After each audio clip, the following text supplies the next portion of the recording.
migración por razóns laborais no mundo rural da Unión Europea.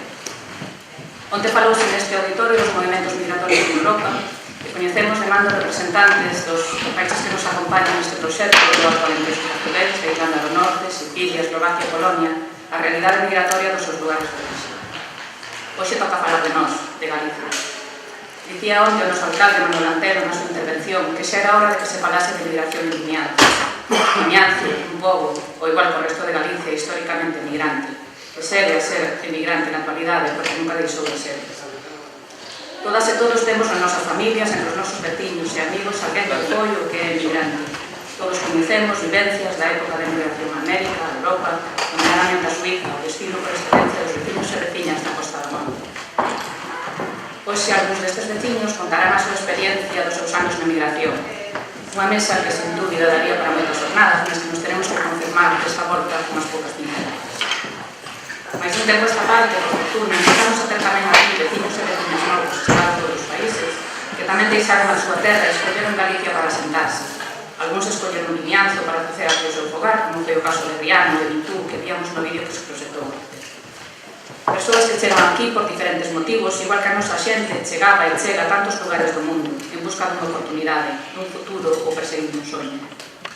Por sorte, por desgraza, ao mesmo tempo, conviven na actualidade as dúas caras da mesma moeda, os que marchan e os que chegan, creando así unha rede multicultural aquí, pero tamén alá. Comezamos a xornada de hoxe con esta mesa formada por 4 mulleres, Noelia Quintáns, María Vieites, Isabel Muñoz e Sandra García, que nos van falar sobre a acción da sociedade diante da migración. As 4 falaramos do traballo tan importante que se fai desde as asociacións e ONGs que ofrecen formación, información, axuda e apoio para superar as primeiras barreiras a que deixa a súa terra para empezar unha nova vida nun país estranxeiro, unha lingua desconhecida e unha cultura chea. A primeira que vai falar agora vai ser Noelia Quintáns Pose, diplomada en Educación Social pola Universidade da Coruña, que na actualidade traballa como técnica social na Cruz Vermella Española en Vimianzo, onde desenvolve labores de atención a persoas en situacións de vulnerabilidade e exclusión social, así como colaboración con organismos externos, xestión de axudas económicas, reparto de alimentos e xestión de voluntariado. Cando queiras, Noelia. Bos días a todos e todas. É un placer para a Cruz Vermella de Vimianzo estar hoxe aquí, un evento de carácter internacional. Queremos agradecer primeiramente ao Concello e a organización deste acto, que trata de establecer, desenrolar e mellorar a cooperación entre os diferentes actores implicados nas migracións, ademais de identificar necesidades, promover e mellorar as condicións de participación dos cidadáns. Desde o nacemento de Cruz Vermella, no século XIX, traballamos baixo os principios que inspiran a organización para adaptarnos aos problemas e ás necesidades sociais que se foron producindo. Así, Cruz Vermella Española interviu dende as súas orixes nas accións de axuda humanitaria ante situacións provocadas por conflitos bélicos, pero pronto se deu conta que a súa ampla experiencia neste ámbito podía ser ademais de utilidade en outro tipo de circunstancias, para asistir a vítimas de incendios, inundacións ou accidentes de todo tipo. Na década dos 90, démonos conta de que era necesario adaptarnos aos novos retos que presentaba a sociedade, consolidando a nosa intervención social cos colectivos máis vulnerables, como é o caso das persoas maiores, a infancia e a xuventude, persoas dependentes e desempregadas, as mulleres en dificultade social e, por suposto, tamén con refugiados e inmigrantes. É este colectivo o que hoxe nos reúne aquí para actuar como axentes de cambio e sensibilizar acerca das súas necesidades e valores, ademais de traballar en favor da súa integración social e laboral. Na Asamblea de Cruz Vermella en Vimianzo levamos tempo traballando neste ámbito e foron moitas as actividades que desenrolamos, sempre amparadas baixo o noso compromiso de estar cada vez máis cerca das persoas. Neste sentido, levamos a cabo proxectos dirixidos a favorecer a súa integración na nosa sociedade. En moitos casos, persoas inmigrantes en situación irregular os que acompañamos ata que a súa situación mellora. Por todos os anos de traballo con este colectivo, concluímos que na maioría dos casos as necesidades que estas persoas nos transmiten cando entran pola porta da Asamblea son a de atopar un emprego que lles permita garantir a súa estabilidade, cubrindo as súas necesidades básicas, e conseguir un entorno social favorable no que poidan desenvolver e participar socialmente nas diferentes actividades do pobo. En definitiva, sentirse parte dunha cidadanía activa que aporta algo á sociedade na que vive. É baixo esta demanda pola que desenrolamos diariamente a nosa actividade. Durante os anos 2014 e 2015, os voluntarios da Asamblea impartiron clases de castelán dirixidas a inmigrantes co fin de dotarlos dunha ferramenta de comunicación eficaz para desenrolar a súa vida diaria. Este proxecto finalizou en marzo de 2015, conseguindo o obxectivo marcado coa inserción laboral dun 67% dos alumnos que asistiron ás clases. Na Asamblea de Cruz Vermella Vimianzo ofrecemos tamén asesoramento e orientación laboral para facilitar o acceso ao emprego, favorecendo a súa inserción ao mercado laboral. O 2016 foi tamén un ano para iniciar novos proxectos, como o de benestar persoal e activación social, co que traballamos para activar a súa capacidade de intervención na realidade do seu día a día, ademais de posibilitar novamente un proceso de inserción laboral, traballando habilidades sociais, mellorando as súas competencias, o seu estado de ánimo, fronte a carencias emocionais ou de autoestima, permitíndolle crear tamén novas relacións sociais. Sabemos que atopar un emprego ou tecer novas redes leva un tempo. Por iso, sempre que se necesite responder a necesidades máis básicas deste colectivo, a Asamblea Local de Cruz Vermella proporciona axudas económicas que lles permiten realizar o pago de suministros e tamén se lles entrega vales, alimentos ou outros enseres. Por outro lado, somos conscientes de que en moitos casos as familias de inmigrantes que se acercan a nós teñen nenos e nenas pequenos. Por iso, en Vimianzo, realizamos proxectos de promoción do éxito escolar con clases de apoio e actividades de ocio e tempo libre. O obxectivo, unha vez máis, destas actividades é facilitar a integración dos máis pequenos na familia e na escola. O fin de que se sinta como un alumno máis dentro do colexio, en momentos puntuais facemos campañas de entrega de material escolar, de xoguetes e tamén serven como ferramentas educativas. Ainda que coas accións se conseguen grandes cambios, en Cruz Vermella sabemos tamén a importancia da prevención e tamén as actividades de sensibilización de cara á sociedade. Así, dentro da nosa labor de prevención, llevamos a cabo charlas en colexios e institutos da zona para promover actitudes de aceptación, respeto e tolerancia ao resto das persoas, sexa cal sexa a súa procedencia, a idade, sexo ou situación social. Despídome xa, non sen antes facer unha mención especial aos que xa como emigrantes retornados ou persoas con un alto grado de compromiso social se animan a poñer o seu gran de area e a colaborar activamente como voluntarios, prestando o seu tempo e os seus coñecementos. Sen eles a nosa labor non sería posible, así que moitas gracias. Para agora María Beites Calo, licenciada en Dereito pola Universidade de Santiago de Compostela, que completou os seus estudos realizando un mestrado en Administración Financeira e Tributaria. Na actualidade, ademais de asesoramento maioritariamente no sector gandeiro, encárgase da Secretaría da Asociación de Migrantes Retornados da Costa da Morte. Hola, bo día a todos e a todas.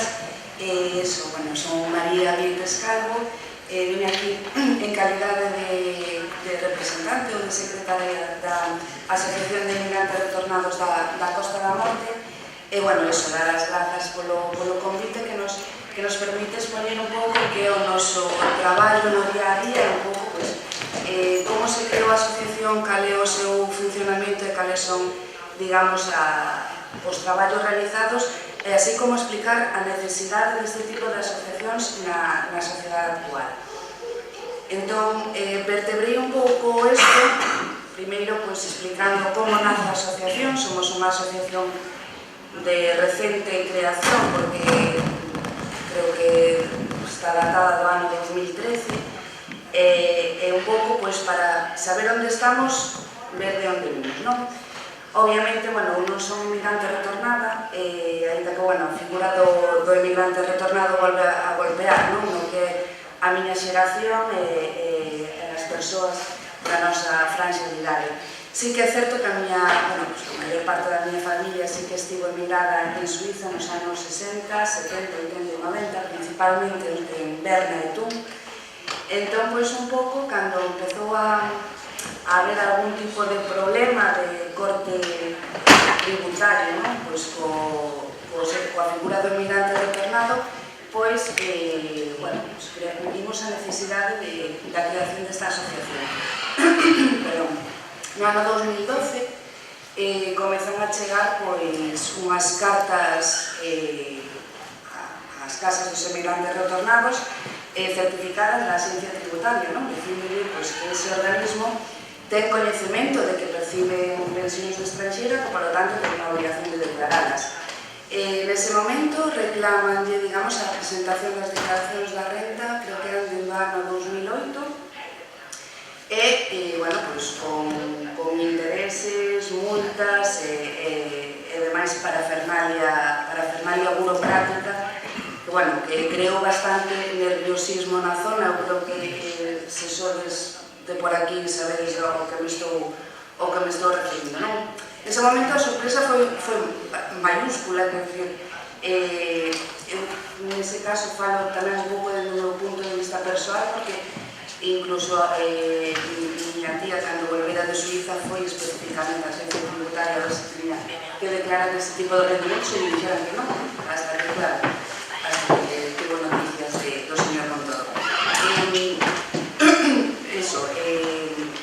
A Axencia Tributaria neste caso tampouco tivo ningún reparo en reclamar das persoas que, en virtude dun convenio bilateral, neste caso o convenio bilateral para evitar a doble imposición con Alemania, estarían exentos de tributar ese tipo de rendimentos, así como requerirlle a presentación de declaracións da renta de anos anteriores a persoas falecidas, non? Que se xa un golpe difícil asimilar este tipo de burocracia, máis cando se lle reclama a unha persoa falecida. E por todo isto, un pouco pola sorpresa, polo nerviosismo e a injustiza incluso do tratamento con que foron tratados os emigrantes retornados, que nace a asociación.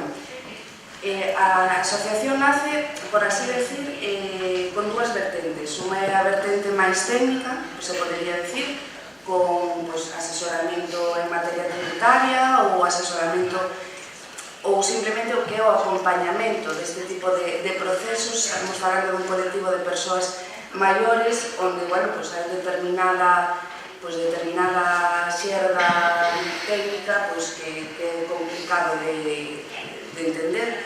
Entón, por un lado, ese lado máis técnico, de asesoramento, pero por outro lado tamén o que podemos chamar unha vertente máis política, que emana da injustiza que supón o tratamento que recibiron as persoas emigrantes retornadas en todo este proceso.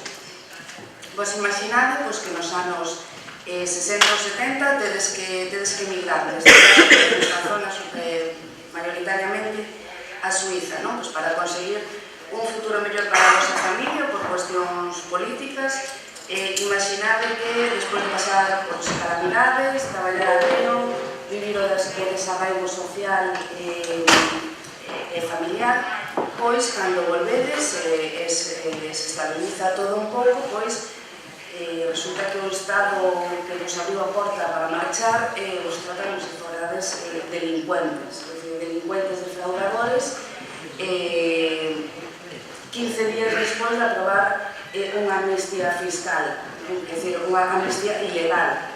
Entón, claro, un pouco o que é a injustiza dese proceso todo. Eu tamén, neste caso, supoño que o Estado, a Axencia Tributaria Estatal, non nos estará escoitando aquí, pero, bueno, eu deixo o recado, que estaría de recordarlle ao Estado o progreso económico que supuxo para el mesmo as remesas de viñeiro, que viñan do estranxeiro neses anos, que permitiron sacar adiante zonas rurais, como pode ser toda a Costa da Morte. Entón, claro, parece irónico que agora se les faga, digamos, aportar ao Estado vía declaración da renta en aquel momento, non? pouco ou nada, pero bueno, iso xa é unha valoración miña persoal. Ante esta situación é un pouco para ofrecer asesoramento en todo este proceso.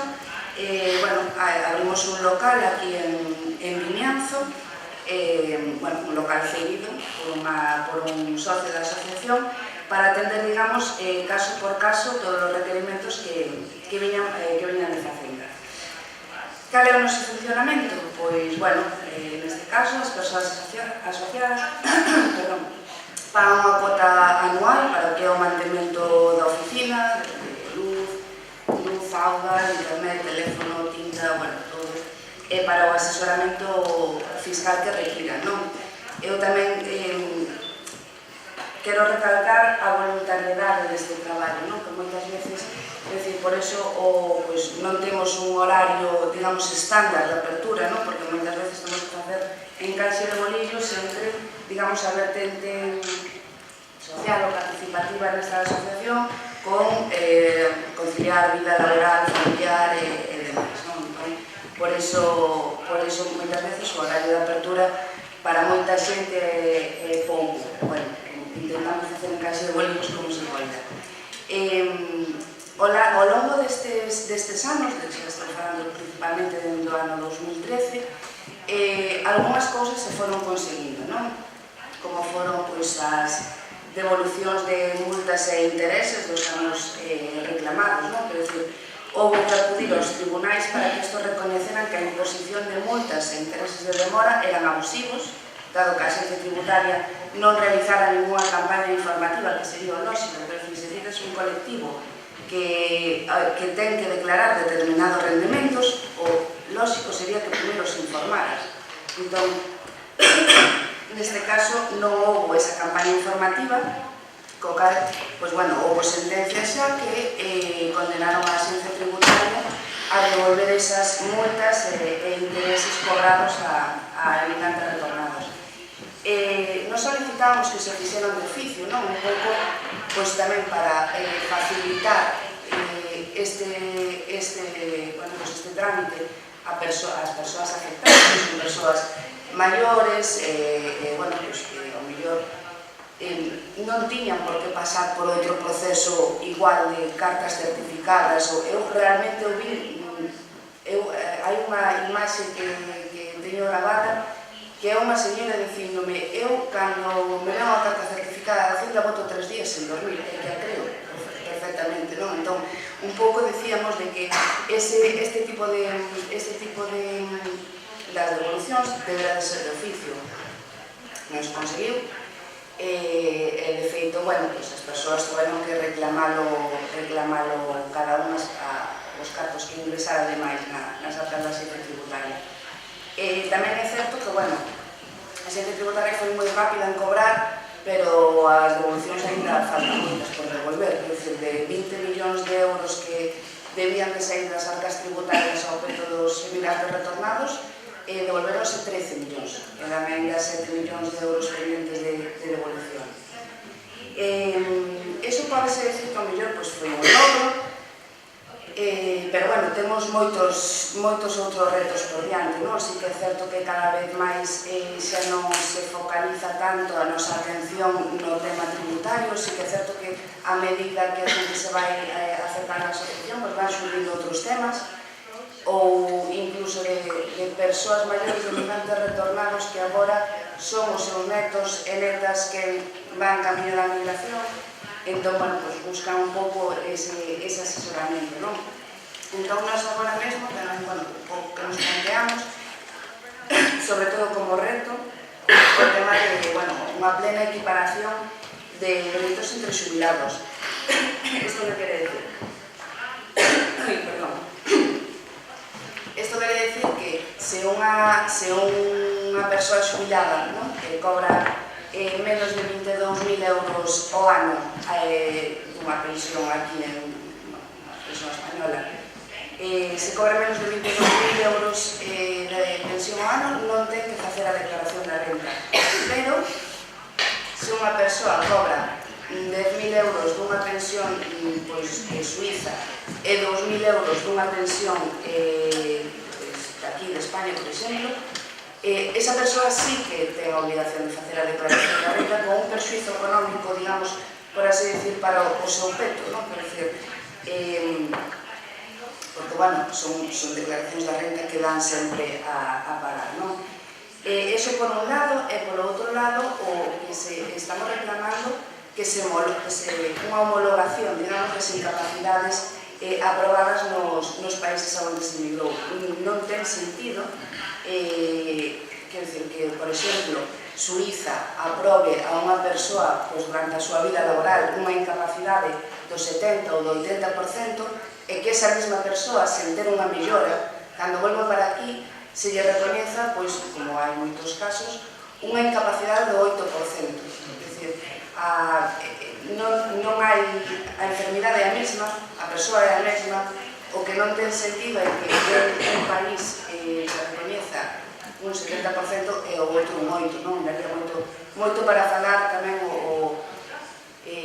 como gradúa aquí a seguridade social as doenzas das persoas. E como conclusión, eu saco principalmente tres conclusións, non? Tres palabrinhas así moi rápidas. Primeiro, a incredulidade, o sea, sobre todo cando empezou todo este proceso, non?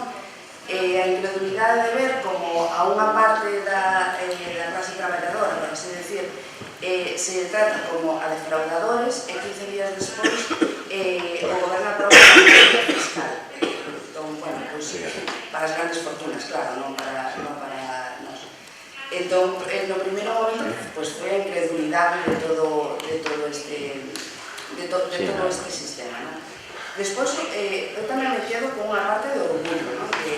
De ver a xente maior, moitos con discapacidades derivadas de accidentes laborais, reclamar e defender en manifestacións en Madrid, en Compostela, sempre onde se fixo, pois non só os seus dereitos, senón tamén moito como a súa honra, por así decir, como persoas, non? Porque sí que é certo que moitas persoas iban coa autoestima dañada despois de todo isto, non? De ver como se estaba tratando o Estado. Cando a xente loita, xunta por causas xustas, hai veces que non se consigue nada ou tarda máis en conseguirse, pero, se queda na casa, gañamos de sempre, iso é algo que debemos de ter a empezar a ter claro. E despois, sobre todo, o respeto, non? Quero dicir, un país, eu sigo dicindo moitas veces, a mellor, son palabras duras, pero eu sigo dicindo que un país que non trata ben as persoas maiores ou os colectivos especialmente vulnerables, que, por exemplo, cantas familias desta zona non viven só cos ingresos da pensión da persoa que estuvo emigrada en Suíza? Moitas familias, en moitos os casos. Pois, para mí, un país ou un Estado que non trata ben a eses colectivos, realmente a mí non me merece, pois eso, ningún tipo de respeto. Simplemente eso, daros as gracias polo convite e para calquera dúbida, despois xa non volvo.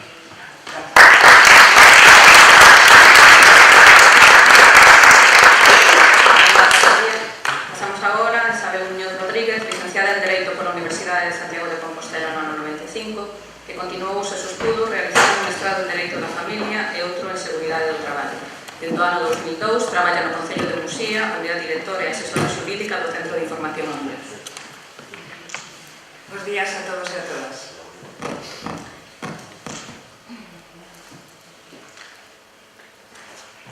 Muxía es un municipio español que está situado en la parte noroccidental de la provincia de La Coruña. Está integrado en la comarca de Fisterra y es el epicentro del geodestino de la costa norte. Tiene una población aproximada de 5.000 habitantes, 2.404 hombres y 2.535 mujeres. La distancia entre Muxía y las dos poblaciones más importantes son de 100 kilómetros a la provincia de La Coruña y 75 kilómetros aproximadamente a Santiago de Compostela.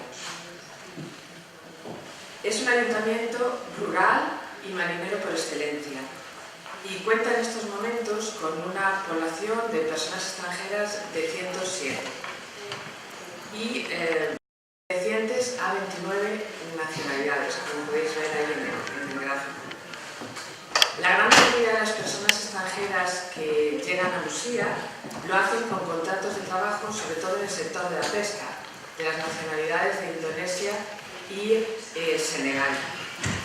Algunos porque contraen matrimonio con personas autóctonas y otros de la Unión Europea se quedaron a vivir en Musia encandilados por su paisaje en la última fase del Camino de Santiago. Evidentemente, a la hora de analizar las necesidades detectadas, advertimos una clara diferencia entre las personas que se quedaron a vivir en Musia por motivos personales o porque era de su agrado y en cuyo caso acudían al centro de información a la mujer pues para aprender el idioma o para interactuar con otros extranjeros y el resto de personas inmigrantes. Por ello me voy a referir fundamentalmente a las necesidades detectadas de aquellas personas que salieron de sus países de origen por motivos laborales. Dentro de estas necesidades que detectamos desde el Centro de Información a la Mujer fueron fundamentalmente la falta de información de recursos y de asesoramiento. También dificultades en la integración escolar de los menores y los problemas derivados del proceso migratorio, como el desarraigo o la atención social. Y intentamos también promover la integración con la población autóctona y la escasa sensibilidad en este tema de la población en sí. Nos pusimos a trabajar, hicimos dentro de nuestras posibilidades un proyecto de integración y nos dirigimos en primer lugar a atender las necesidades básicas y urgentes.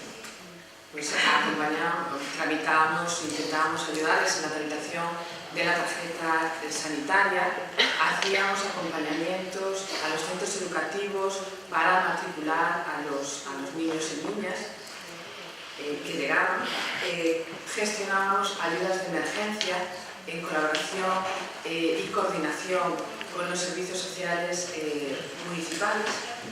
También prestamos asesoramiento jurídico encaminado a la reagrupación familiar y también para la obtención del permiso de residencia y trabajo.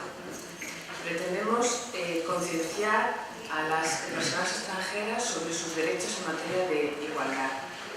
Prestamos un servicio también de asesoramiento laboral y apoyo educativo para los niños y niñas llegados del extranjero en colaboración con el educador familiar municipal, personal voluntario y los centros educativos.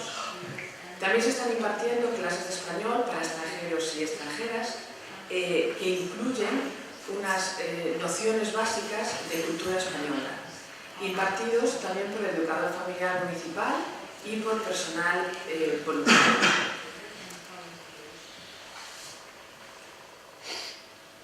Desde la evidencia de que el aprendizaje del idioma y de unos conceptos básicos de las normas resulta prioritario para la integración en la sociedad y ante las carencias observadas se nos ofreció la posibilidad de impartir un curso de alfabetización digital que se llamaba Hola Fabiola, que es un curso en línea que tiene un ámbito nacional y que está dirigido a mujeres extranjeras.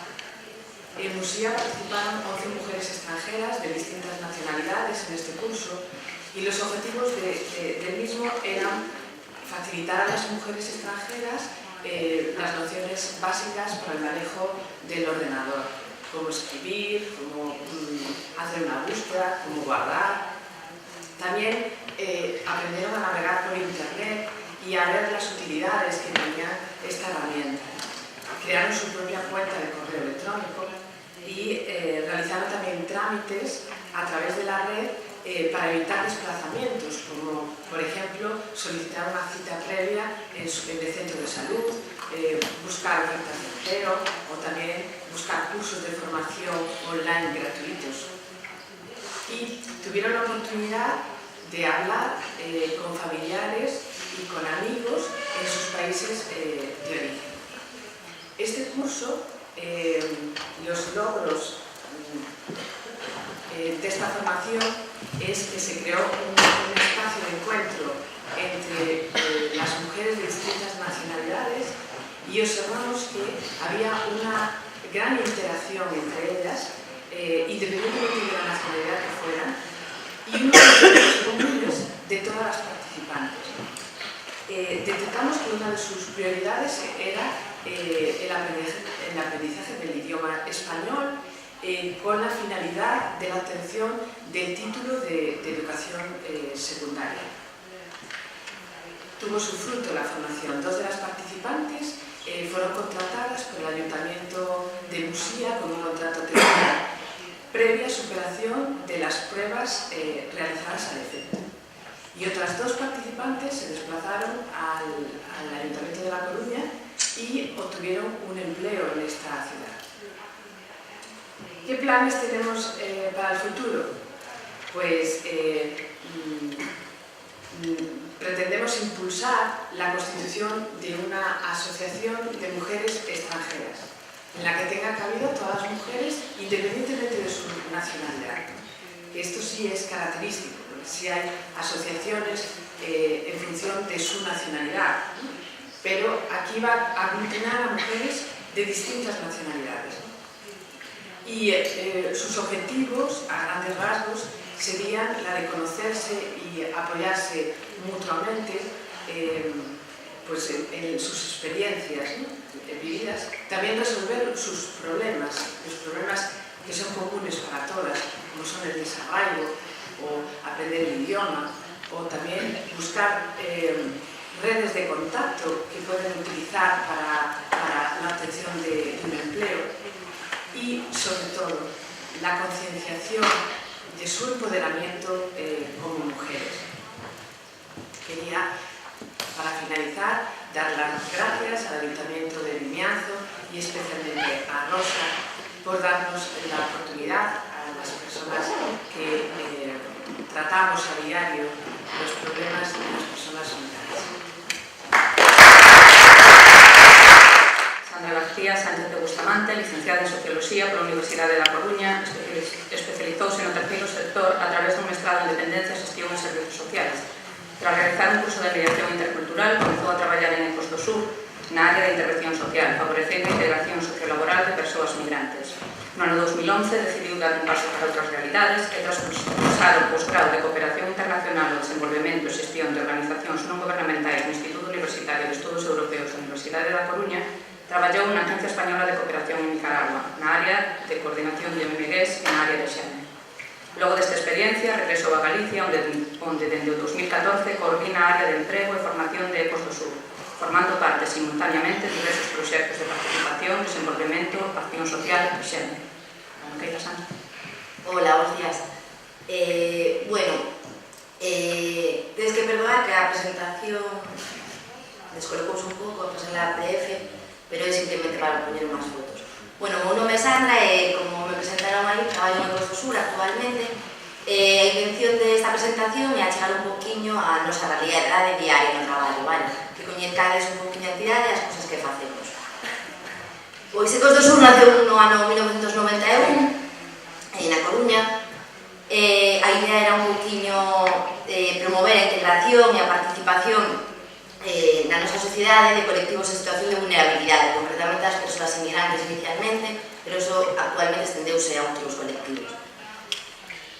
Naceu na Coruña como entidade local, actualmente temos sede en Lugo, en Madrid, na Coruña, e traballamos a nivel internacional con proxectos europeos e con proxectos de cooperación internacional. Somos unha ONG profesionalizada, traballamos ao longo do ano entre 18 e 20 persoas, vai variando un poquinho dependendo da financiación pública. Caracterizámonos sobre todo, ou buscamos caracterizarnos sobre todo por os nosos valores. Definimos como unha entidade social con un grande compromiso social, cunha atención basada na profesionalidade, iso é moi importante para nós, e sobre todo xestionamos o noso traballo, os recursos en relacións con independencia total, tanto política como religiosa e demais. A participación, o sea, o noso traballo desenvolvemos en 3 dimensións, vale? Isto é todo un pequeno, quero contextualizar así partidamente como traballamos. Traballamos de 3 dimensións principais: acceso a dereitos esenciais, emprego, emprendemento e formación, activación e participación social para o desenvolvemento.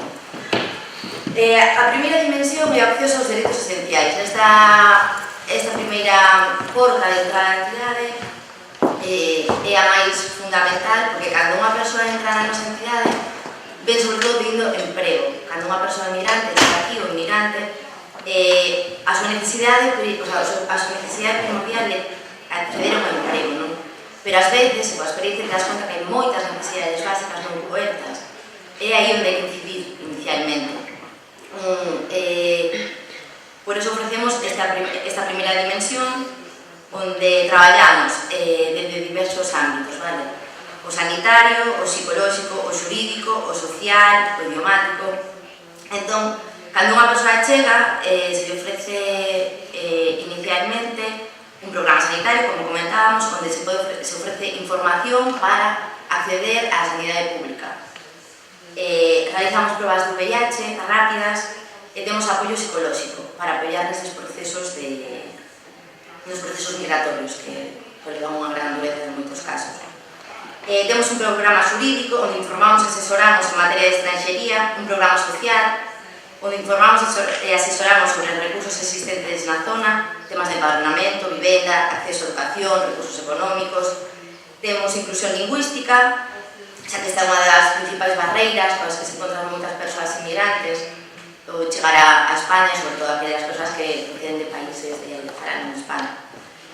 E logo tamén traballamos tempo de ocio nesta dimensión, porque consideramos que é moi importante dentro da integración das persoas traballar o ocio, as redes sociais e demais. E logo contamos con mediación intercultural para as persoas que necesitamos intérpretes, acompañamentos para asimilar as nosas pautas culturais, non digamos. A segunda dimensión que os comentaba é a de emprego, emprendemento e formación. Favorecemos a inserción laboral a través de proxectos específicos que son integrais, con un montón de persoas profesionais especialistas en diferentes ámbitos.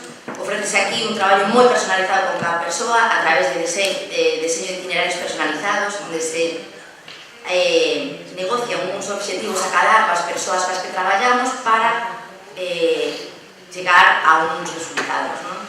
Facemos orientación laboral, obradoiros prelaborais, onde se fai información sobre búsqueda activa de emprego, habilidades sociais, motivación, para mellorar sempre as actitudes para a empregabilidade. Temos formación ocupacional especializada para o emprego, acercamento ás TICs, e logo tamén facemos unha labor de acercamento coas empresas. Falamos coas empresas para buscar prácticas profesionais e postos de traballo, vale? E por último temos a última dimensión, que é activación e participación social para o desenvolvemento. Traballamos na mellora, non só traballamos coas persoas inmigrantes, inmigrantes retornados e persoas en risco de vulnerabilidade, senón que traballamos na mellora das comunidades a través da participación, a sensibilización e o voluntariado, fomentando unha conciencia social baseada nos dereitos humanos. O noso obxectivo é alimentar a conciencia crítica, o respeto cultural e a cohesión social. Neste ámbito desenvolvemos diversos proxectos europeos, como o que estades participando hoxe moitos de vos. Temos proxectos de voluntariado e xornadas de sensibilización. Anualmente organizamos en colaboración co Concello de Arteixo xornadas dirixidas a crear debate social en xeral. Este ano imos realizar, o día 26 de outubro, unhas xornadas que tratan de combatir as redes de odio, os desafíos dos dereitos humanos na área de internet, vale? Bueno, no último ano, isto un poquinho que facemos, vale? Traballamos nesas 3 dimensións, para traballar nesas 3 dimensións, o ano levamos a cabo máis de 25 proxectos, vale? Entón sería moi amplo falar de todos estes proxectos. Por iso que eu quería era chegar a aqueles proxectos que considero que nestas este encontro poden resultar máis interesantes, vale? Por innovación, por incidencia social que poden ter, vale? Entón, quería falar en primeiro lugar, bueno, estás máis organizado, pois falaba. Vou a dividir estes proxectos dos que vou falar en 3 grupos, vale? Un de proxectos de agroecoloxía, proxectos de microemprendemento e emprendemento social e proxectos de activación social. Entonces, dentro do grupo de proxectos de agroecoloxía, hemos desenvolvido 2 líneas, un de emprendizaxe no rural e outro de horticultura terapéutica. Bueno, de fai anos, Ecos do Sur veía esa potencialidade que había no medio rural como motor de emprego para colectivos con risco de vulnerabilidade ou persoas inmigrantes que vivían nas zonas urbanas. Entón, no 2014, empezamos a falar con concellos rurais e comenzaron a surxir colaboracións. Desas colaboracións surxiron estes proxectos dos que imos falar, que teñen como eixe a volta ao rural e a xerar traballo no rural. Emprendizaxe no rural, comenzamos o primeiro proxecto co Concello de Ordes no ano 2014. Tratábase de complementar un proxecto que xa estaban levando a cabo ali con persoas en risco de vulnerabilidade. Persoas que tiñan moitos problemas asociados ao desemprego, non só era o desemprego o seu problema principal, senón que tiñan moitas problemáticas asociadas. O Concello de Ordes, o Cáritas Ordes, estaba executando un proxecto no que estaba ensinando a agricultura ecolóxica a estas persoas, un grupo reducido de 8 persoas, a veces fluctuaba, e pedíronos que nunha segunda fase traballásemos temas de comercialización. Eran os perfis eran moi variados, entón había xente que tiña estudos, xente que non, había que adaptarse, non? Entón, comenzamos traballando temas de habilidades sociais, temas de fortalecemento do uso das novas tecnoloxías, temas de tamén, bueno, apoio en alfabetización nos casos que era necesario, e logo as clases de comercialización, que teñen que ser moi prácticas por estas diferencias. Bueno, como resultado desta experiencia, o grupo cohesionouse, gañaron motivación, en autoconfianza, actualmente, gracias a esta fase, siguen cultivando e vendendo os seus produtos. É verdade que de momento non vive texto, complementan as súas rendas sociais, que en moitos casos casi todos cobran rendas sociais, e siguen traballando para poder conseguir unha autonomía económica a través deste proxecto. É moi complexo, pero hoxe en día eles elaboraron a súa propia línea de comercialización, que son eles os que venden os seus produtos. O segundo proxecto que surxiu foi co Concello de Arteixo, quixose formar un grupo de persoas desempregadas neste caso, non era un grupo tan complexo como que se traballou en Ordes.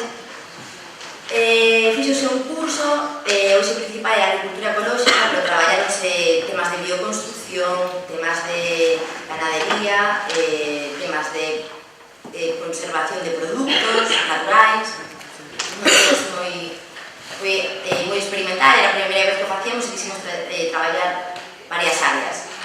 Formouse a 15 persoas, e son a agricultura ecolóxica fundamentalmente, e conseguimos grandes resultados en colaboración con o Concello de Arteixo, que é a origen, e conseguimos para nós grandes resultados. Conseguimos que estes alumnos, a xente que logramos que se insertara no mercado laboral, non pola agricultura ecolóxica, pero sí que se insertara, conseguimos que 3 das persoas estén agora mesmo en iniciativas sociais, vale?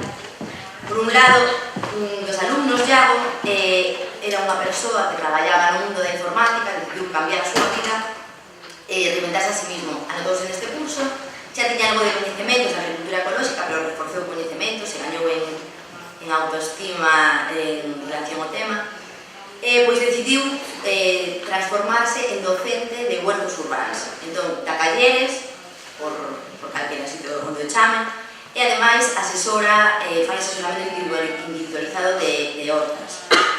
Por exemplo, traballa con algún colexio, fai talleres con nós, en Ecos do Sur agora mesmo, e vaille, a pouquiño van saindo cousas.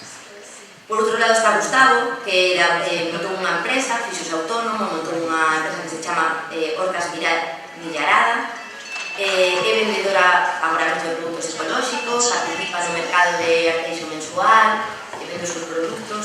E por último está Raquel, que é unha muller que decidiu asociarse con outras mulleres para montar unha empresa de venda de cosméticos naturales para bebés, a raíz de facer este curso. Nos agora, a pesar de que o proxecto xa rematou, estamos facendo un acompañamento moi individualizado a estas persoas e apoiándolas en todo o que necesiten, porque como temos moitos servicios, entre eles asesoramento xurídico e demais, facemos este acompañamento. Tanto a nivel psicolóxico, como moitas veces fai falta este reforzo, a nivel legal e demais.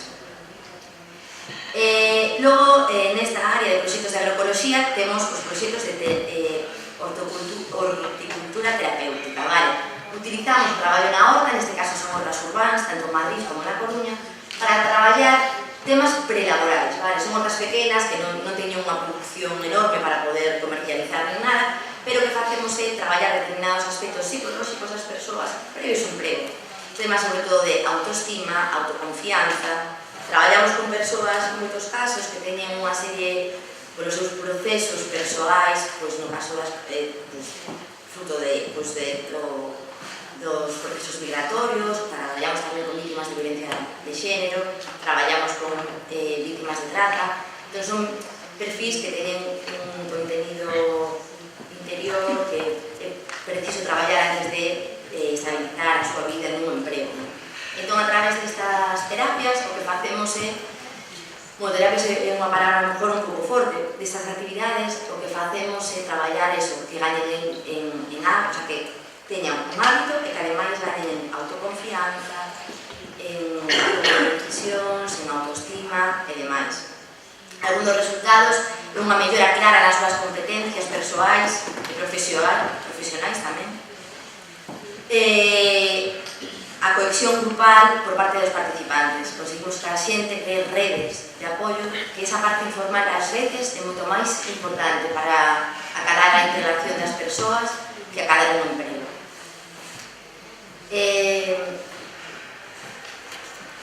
Logo, quería comentaros un poquito outro tipo de proxectos. Pasaríamos á área de proxectos de microemprendemento e emprendemento social. Neste último ano estivemos traballando nun programa moi interesante con mulleres supervivintes de episodios de violencia de xénero, onde surxiron varias cousas, varias iniciativas que para nós, desde este momento, son un referente para ir implantándola noutros programas, pero surxiron neste programa. Un programa que se chama Salve, onde traballamos con mulleres supervivintes. Pois unha das actividades que lles propoñíamos no itinerario que fixemos con elas ao longo dun ano era facer unha pequena simulación de microemprendemento, vale? A idea era que traballasen determinados aspectos como autoconfianza, autonomía persoal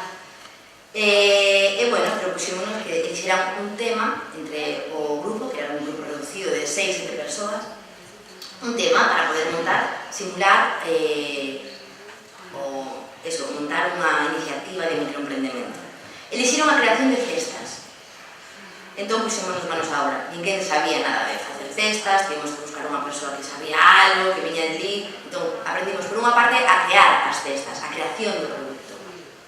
Por outra parte, dimos unhas pequenas clases de creación de marca, de marketing e comercialización. Elas poñían os seus precios, diseñaron o diseño, a imaxe que querían dar, como querían venderse e demais. E lanzamos unha web. O sea, como resultados, lanzamos unha web, vendimos estas cestas por internet, cando só queríamos facer unha simulación, transformamos unha idea nun feito, e comenzamos a vender cestas en internet despois do Nadal. Elas, como resultado, sacaron un sobresoldo as súas rentas, que nese momento non estaban traballando. Non era a idea inicial, pero si axudou as súas situacións precarias. Outro logro foi que empezamos a recibir encargos de cestas de empresas de Barcelona, de Cádiz, de Segovia. Lamentablemente tivemos que rechazar todos estos encargos porque non tiñamos a infraestructura suficiente para facer fronte, xa que isto era un proxecto que era unha idea, era unha práctica. Entón tivemos que rechazarnos, pero queda aí, sabemos que funcionou. E sobre todo, o mellor resultado é a alegría das participantes por sentirse poderosas e autónomas.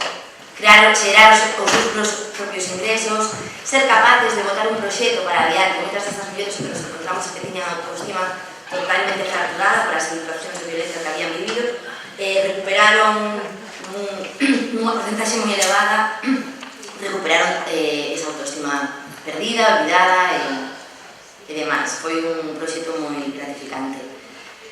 Esta liña de microemprendementos, de simulación de microemprendementos, estamos implantando noutros programas hoxe en día, despois desta experiencia. Por outra parte, deste proxecto tamén en Salvia surxiu outro modelo que estamos intentando implantar nos nosos proxectos, que é, digamos que a creación de iniciativas empresariales. Non podemos chamar a creación de empresas, senón de iniciativas, e explico agora isto. O rematar este proxecto dirixido a mulleres, sí, traballamos moitos temas de habilidades sociais, de mellorar a autoestima, pero faltaba algo, a inserción real, non? A inserción no mercado de traballo, non son na súa parte social e mellora persoal, senón acadar un emprego.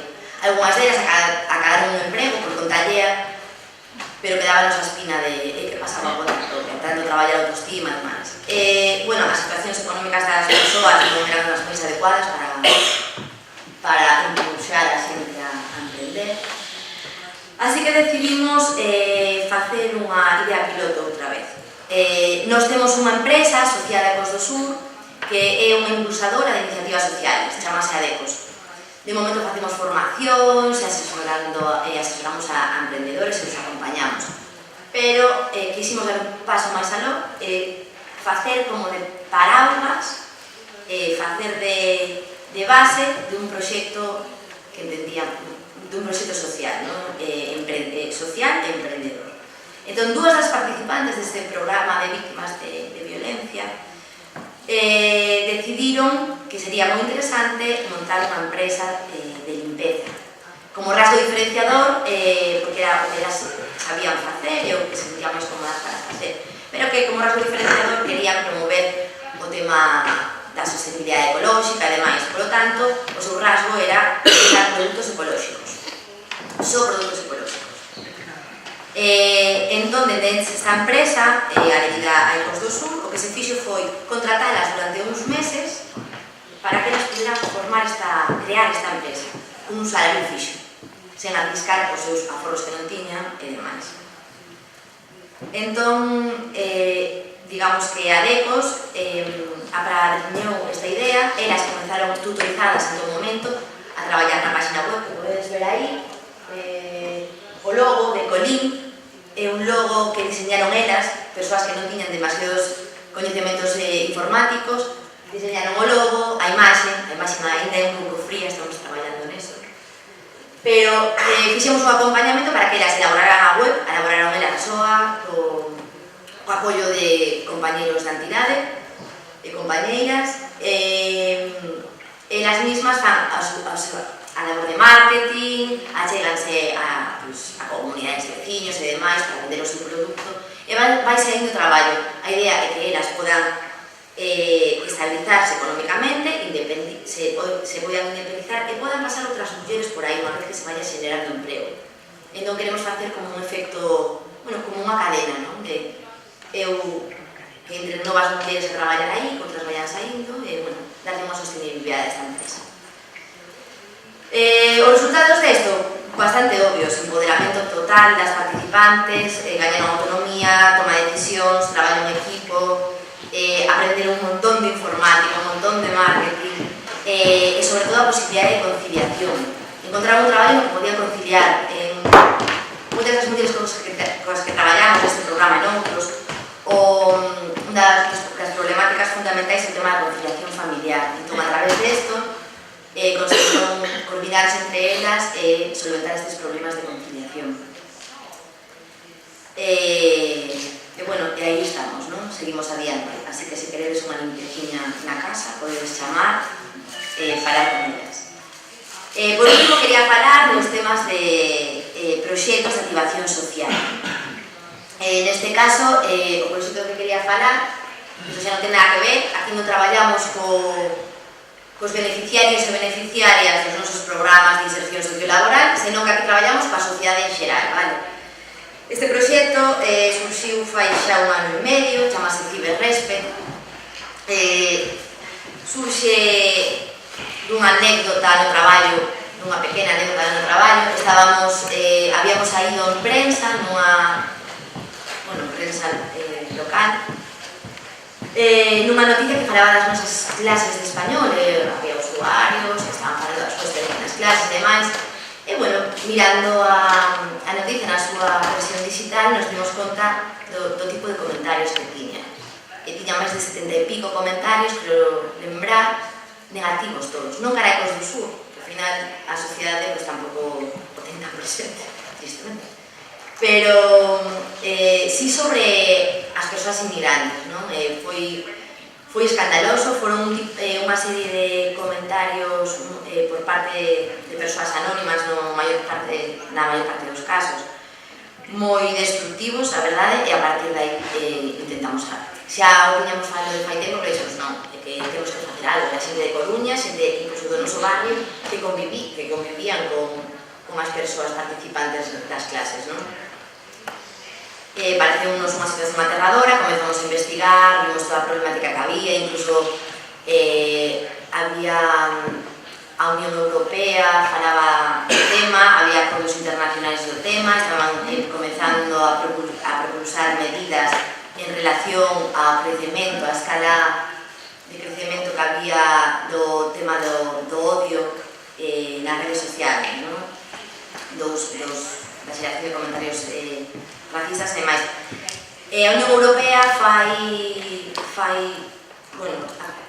de temas de odio en moitas temáticas, pero nos centramos simplemente nas relacións de odio por razóns xenófobas e racistas. Deste contexto nace Ciberrespect, un proxecto colaborativo que actúa dende varias dimensións, vale? Por un lado, creamos un observatorio de noticias, seguimos varias redes sociais e varios prensa, principalmente autonómica, galega e algo nacional. Os comentarios que veñen a raíz das noticias que teñen que ver con divulgación e demais. Ese observatorio traemos un montón de información que nutre documentación que estamos elaborando e que se ponga a disposición de todo o mundo nunha web que estamos xerando agora mesmo. Outras dimensións é a creación de redes de apoio con entidades locais, neste caso traballamos con entidades de Coruña, para elaborar argumentos eficaces contra o discurso de odio. O que estamos facendo é con xente do ámbito da educación, xente do ámbito que traballa na integración das persoas inmigrantes, xente do Concello, xente da Administración Pública. O que estamos facendo é crear mesas de traballo onde traballamos en argumentos para traballar contra os argumentos de odio que hai en internet. Pero nós o que traballamos é intentar facer un discurso positivo basándonos en feitos obxectivos, vale? Por eso estamos facendo un traballo interdisciplinar.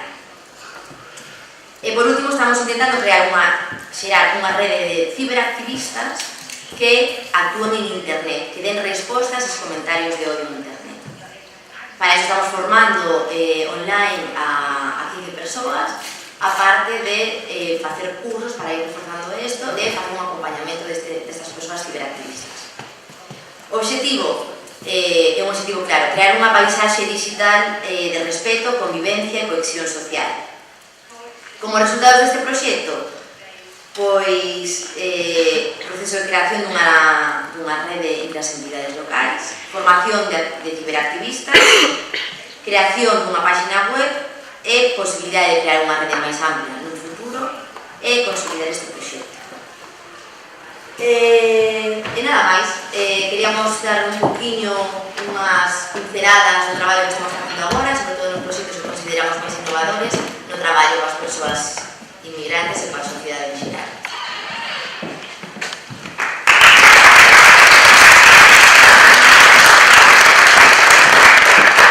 Grazas, Sandra, grazas a Escalzo por estar aquí hoxe contándonos sintéticamente o que facedes destas asociacións que merece, que facedes un gran traballo que nos se por contacto aquí agora.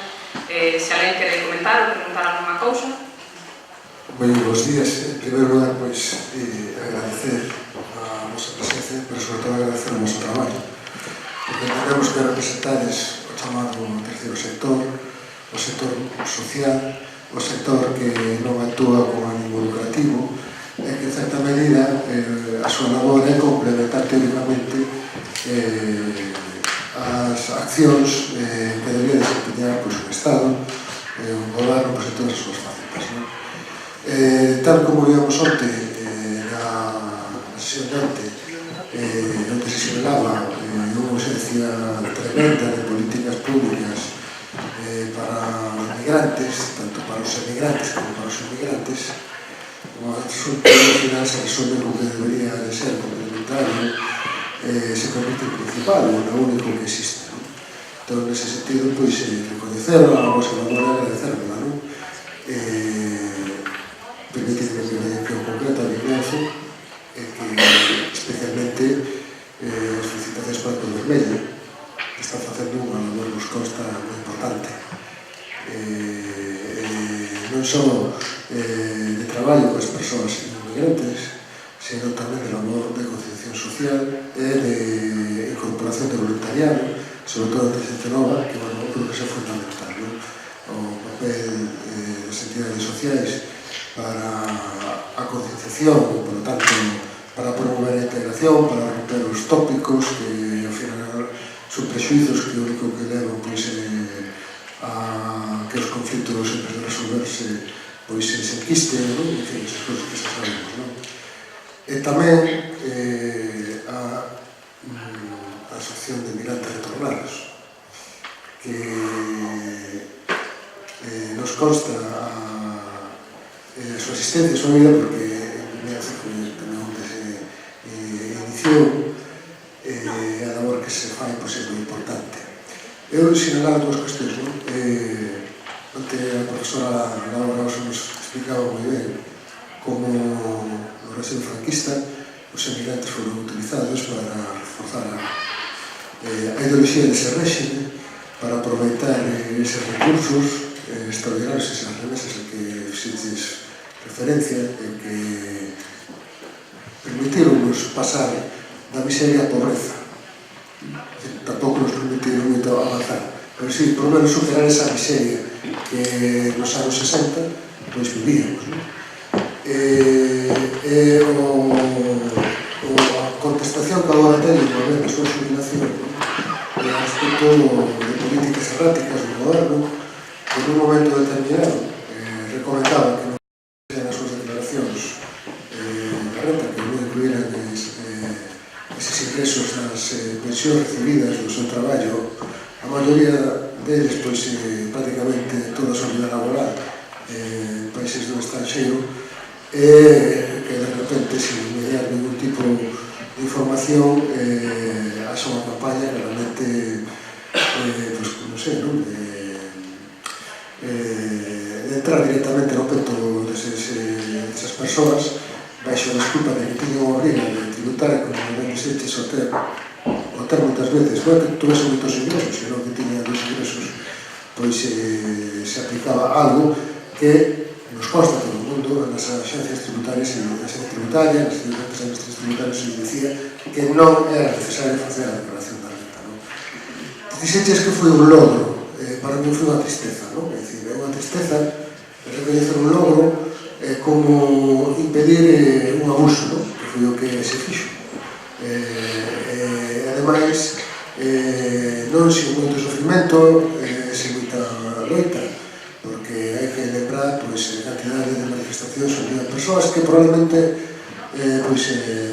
moi poucas veces participaran, porque, por as circunstancias, non? Eu creo que a labor que fixechedes é moi destacable, é moi importante, non só como resposta a unha defensa necesaria dun estado insensible que vai a devolver a que estuvo mantendo no seu momento, e tamén que ben que comentaches a famosa amnistía de que defraudaba, os fundadores de millóns de euros os que foron traballar a Suiza intentaron que financiaran as crisis, a crise que financiaran digamos o rescate dos bancos, non? Os que foron a defraudar Suiza en unha traballo, eses les perdonaron sin ningún problema o de fraude. Estamos falando de pensións de poucos miles de euros frente a auténticos millos, non? Pero bueno, eso debería lugar para outra reflexión, non? Eu creo que, bueno, o que son as cuestións para ser breve, porque son primeiro, sobre todo en Suiza, había colectivos de migrantes que estaban organizados en certa medida, moitas veces en cuestións tan simples como unha casa galega ou algo así, non? Sin embargo, aquí, cando viñeron, abandonou un pouco o que sería o asociacionismo, non? E é fundamental e necesario, porque aparte desses problemas existen moitos que supoñen que despois van a seguinte mesa, que onde nuestras testemunhas van a xolir, non? Pero que nós en Vimianzo xa vivimos algúns, non? Como é o retorno e a integración dese retorno, non? Os problemas psicolóxicos e de outro tipo que trae, non? Entón, bueno, pues nese sentido, darvos a boa e para diante, non? E as demais, pues, lóxicamente tamén, pero permitido que fale estas dudas porque teñen unha incidencia moi importante no noso concello.